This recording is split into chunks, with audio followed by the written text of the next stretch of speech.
Hi friend, welcome to my channel the pro trade Rahul. आज हम लोग बियरिश पैटर्न पढ़ेंगे कि बियरिश कैंडलस्टिक पैटर्न में कौन कौन से पैटर्न होते हैं। सबसे पहला पैटर्न जो आता है बियरिश इंगल्फिंग पैटर्न, जो कि ये सबका फेवरेट होता है। ज्यादातर लोग इसमें एंट्री बनाते हैं।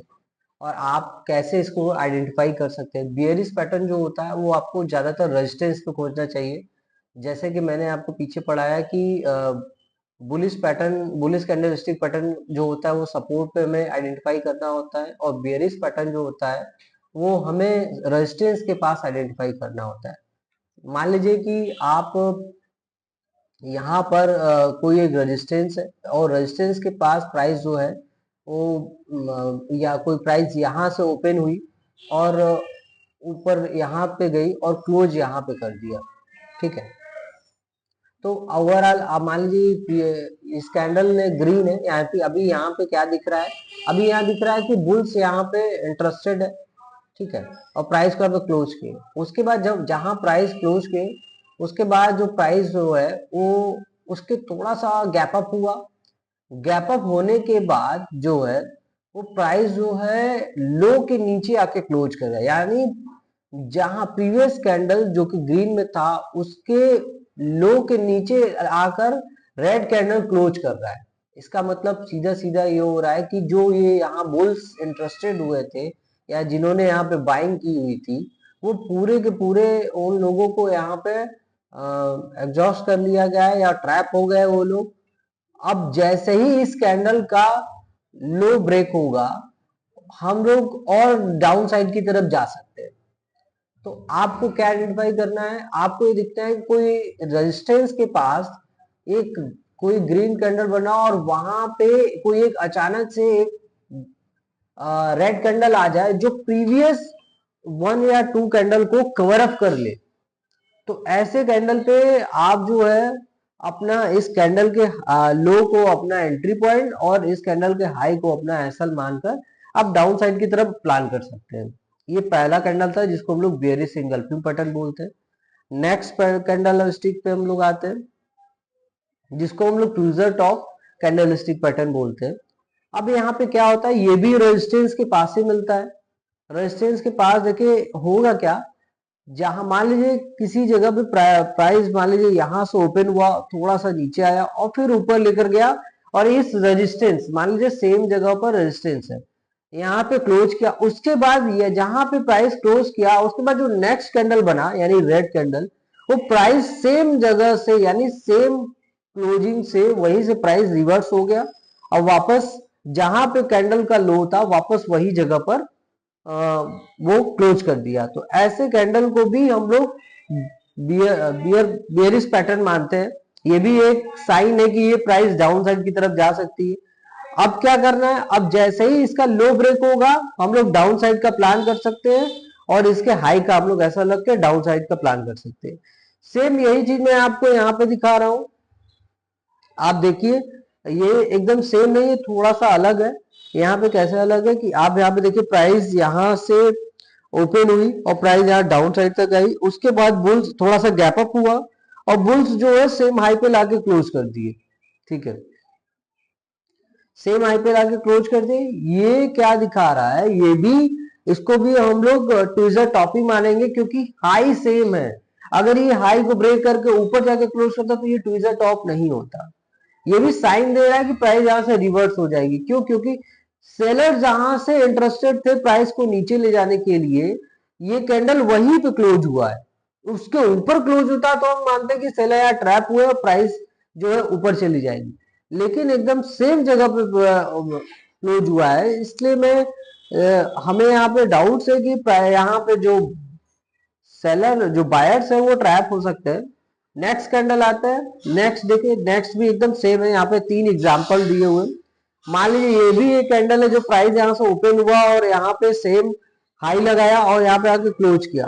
अब जो सेकंड कैंडल है वो थोड़ा सा गैप अप हुआ और वहीं से ही प्राइस नीचे आया, और ऑलमोस्ट देखिए ये 75% जो है वो ग्रीन कैंडल को कवर कर लिया। यानी 75% जो बायर्स है वो ट्रैप हो चुके हैं।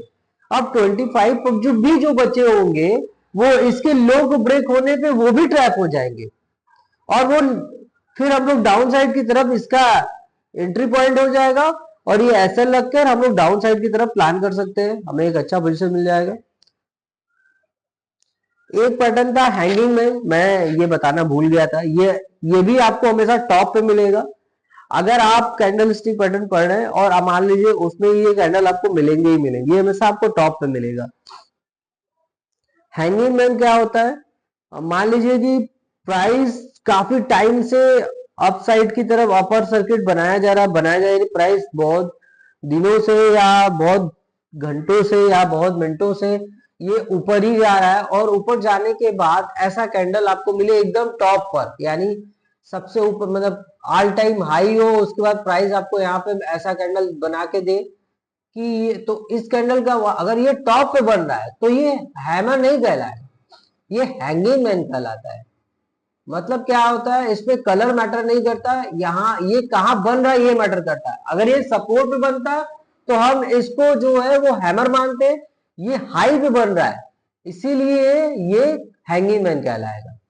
इस पे आप देखेंगे कि प्राइस या मतलब कुछ एक लेवल था, प्राइस यहाँ से ओपन हुआ और मान लीजिए प्राइस यहाँ से ओपन हुआ और प्राइस यहाँ से डाउन साइड की तरफ आया, फिर यहाँ पे कोई बुल्स आया उसको स्ट्रॉन्गली आके अपने ओपन प्राइस से ऊपर ले आके क्लोज किए तो ये ग्रीन हो गया, और ये अपने ओपन प्राइस से नीचे आके क्लोज हुआ तो ये रेड हो गया। ठीक है, अब ये क्या है, अब अगर प्राइस मान लीजिए ऐसे कैंडल प्राइस बहुत तेज रिवर्स होती है, ऐसे कैंडल पे क्या होता है कि जो बुल्स यहां से प्रेशर देके ले आए होंगे, अब क्या होगा, जैसे ही ये next candle gap down open होगा उनको अपनी पोजीशन लॉस पे दिखने लगेगी, और जैसे ही वो कैंडल एक रेड कैंडल में यहाँ पे क्लोज कर देता है तो वो क्या होगा, वो और डाउन साइड की तरफ जाएगा और वो लोग अपनी पोजीशन एग्जिट करेंगे और दुगनी तेजी से हम लोग डाउन साइड की तरफ चले जाएंगे। अब हम आते हैं नेक्स्ट कैंडल की तरफ। नेक्स्ट कैंडल क्या आता है, इसको पियर्सिंग पैटर्न बोलते हैं। पियर्सिंग पैटर्न भी सेम एक अच्छा कैंडल है, ये अब मैं बेयरिश और बुलिश दोनों दिखा देता हूँ।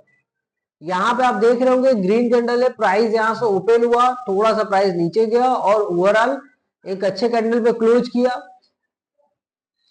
मान लीजिए इस लेवल पर रेजिस्टेंस भी है, जहां से ये ऊपर रेजिस्टेंस प्राइस जहां से क्लोज किया, क्लोज करने के बाद अब जो होता है नेक्स्ट कैंडल जो है वो थोड़ा सा गैप अप हुआ, तो जो यहाँ पे पोजीशन बना के बैठे हो गैप अप होने पे उनको अपनी पोजीशन अच्छी दिखेगी तो वो यहाँ पे कभी निकलेंगे नहीं, तो थोड़ा सा और ऊपर जाएगा ये प्राइस ऊपर जाने के बाद इस लेवल पे यानी इसके हाई के ऊपर गया जरूर पर क्लोजिंग नहीं दे पाया, और यहाँ पे सेलर इंटरेस्टेड हुए और प्राइस को ऑलमोस्ट 90% पे नीचे लाके क्लोज कर दी। तो अब जो यहाँ पे पोजीशन बना के गए होंगे, कोई इस जगह बाई किया होगा, कोई इस जगह, अब वो क्या होगा, इस कैंडल के कारण वो ट्रैप हो गए और उनको अपनी पोजीशन लॉस पे दिखने लगी होगी। तो अब हम लोग क्या प्लान कर सकते हैं, अब जैसे ही ये रेड कैंडल का लो ब्रेक होगा हम लोग डाउन साइड का प्लान कर सकते हैं, और ये ऐसा लगकर हम लोग डाउन साइड की तरफ प्लान कर सकते हैं। सेम इसी तरह जो पियर्सिंग पैटर्न होता है वो बुलिश में होता है कि प्राइस एक लेवल से नीचे डाउन साइड पे आई हो और एक सपोर्ट लेवल से प्राइस जो है ऊपर गई हो और ऑलमोस्ट 75 to 80% उसको कवर अप कर ले, तो हम लोग ये अपना एंट्री पॉइंट और इसके लो का हम लोग एसएल पॉइंट करके हम लोग अप साइड की तरफ प्लान कर सकते हैं। अब हम लोग नेक्स्ट कैंडल की तरफ आते हैं। नेक्स्ट कैंडल जो है हमारा वो है हमारा इवनिंग स्टार। ये भी आप इसको भी रेजिस्टेंस पे खोजेंगे तो और अच्छा मिलेगा। मान लीजिए कि मैं डेली टाइम फ्रेम यूज कर रहा हूं और वहां पे प्रीवियस डे जो है वो मान लीजिए कि ये 2 दिन पहले का है, तो वहां पे जो है बुलिश कैंडल क्लोज हुआ। अब इस बुलिश कैंडल को देख के लोग इंटरेस्टेड, बायर इंटरेस्टेड लेंगे कि पोजीशन बनाया जाए, क्यों, क्योंकि यहाँ पे बायर बहुत ज्यादा स्ट्रॉन्ग दिख रहे हैं इसलिए पोजीशन बनाया जाएगा, पर एक रेजिस्टेंस के पास है ये। तो अब क्या हुआ, अब यहाँ पे गैप अप हुआ, गैप अप प्राइस ओपन हुआ, तो यहाँ पे जिनकी पोजीशन दिख रही पर गैप अप ओपन हुआ, पर प्राइस जो है एक ही लेवल पे सस्टेन कर रही है, मतलब ना लो ब्रेक हुआ ना हाई ब्रेक हुआ, एक छोटे कैंडल पे यहाँ पे बायर सेलर दोनों आ गए। क्यों, क्योंकि रेजिस्टेंस है इसलिए सेलर आएंगे और बायर ऑलरेडी यहाँ पे एक अच्छे कैंडल से क्लोज किए, इसीलिए बायर आ गए। दोनों यहाँ फाइट करेंगे, फाइट करते करते मान लिया डे क्लोज हो गया, कोई डिसीजन नहीं आ पाया। उसके बाद नेक्स्ट डे क्या हुआ, थोड़ा सा प्राइस गैप डाउन हो गया। अब क्या होगा, गैप डाउन होते ही कुछ लोग जो यहाँ पोजीशन बनाए होंगे, कुछ यहाँ बनाए होंगे, उनको अपनी पोजीशन लॉस में दिखेगी, पर वो लोग एग्जिट नहीं करेंगे। अब मान लीजिए कुछ जैसे ही ये रेड कैंडल धीरे धीरे नीचे जाता जाएगा और एक रेड कैंडल में क्लोज करेगा, तो जितने भी यहाँ पे चाहे यहाँ पे जो लोग बाई किए होंगे वो सारे ट्रैप हो जाएंगे। जो भी बुल्स है वो सारे ट्रैप हो जाएंगे। अब वो क्या खोजेंगे कि अगर अब ये जैसे ही इस कैंडल का लो ब्रेक होगा, नेक्स्ट कैंडल जैसे ही इस कैंडल का लो ब्रेक करता है और डाउन साइड की तरफ जाता है, तो हम लोग इसकी एंट्री पॉइंट और ये हमारा एसएल पॉइंट रख के हम लोग डाउन साइड की तरफ प्लान कर सकते हैं। और ये एक अच्छा एक रिवर्सल पैटर्न है जो साइन देता है कि हाँ यहाँ पे बियर्स आ गए हैं, और एक अच्छा पैटर्न है ये। और अब हम लोग देख लेते हैं क्या पढ़े। ठीक है, आपको मेरा वीडियो अच्छा लगा तो प्लीज लाइक सब्सक्राइब कर दीजिएगा। Thank you very much.